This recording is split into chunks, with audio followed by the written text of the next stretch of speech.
Guys, buksan na natin. Wow! Ang ganda, guys. Guys, tingnan nyo naman. Ang ganda niya. Look! Ang ganda. Nakabak siya. And paano to buksan? Uy, grabe ha. Ang ganda. Wow. Paano ko siya? Push. Sabi dito, i-push daw. How can I? Ay, gano'n. Guys, kailangan talaga siya i-push. Kasi may nakalagay dito, push. Sorry na. Kasi nga, inosente ang above na to. Tingnan nyo naman, guys. Ang ganda nito. Mabigat siya, guys. Guys, kung hindi ka marunong tumingin ng tunay na gold, aakalain mo talaga na original tong bracelet na to. Ang ganda. Ay, sukat ko siya. Tingnan nyo, ganyan siya. Ang ganda niya.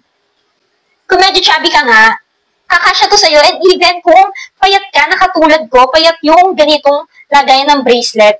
Kasi, dalawa yung lock niya. Pwede mo siya dito i-lock, and pwede mo siya dito i-lock kung medyo chubby-chubby ka. So, ang ganda talaga nito. Ito yung trending na trending ngayon sa TikTok na bracelet, guys. Kasi guys, yung mga ganitong bracelet is lucky charm nga daw. Meron ka ng accessory, meron ka pang lucky charm.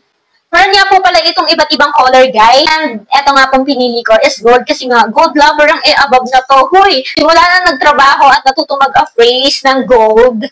Naging gold lover na po ang above na to. So, kapag umorder kayo, guys, nakalagay siya sa box, pwede nyo itong ipang-gift sa mga jowa nyo, sa mga kapatid nyo, sa mga nanay nyo, tita nyo, lola nyo. Ang ganda nito, guys.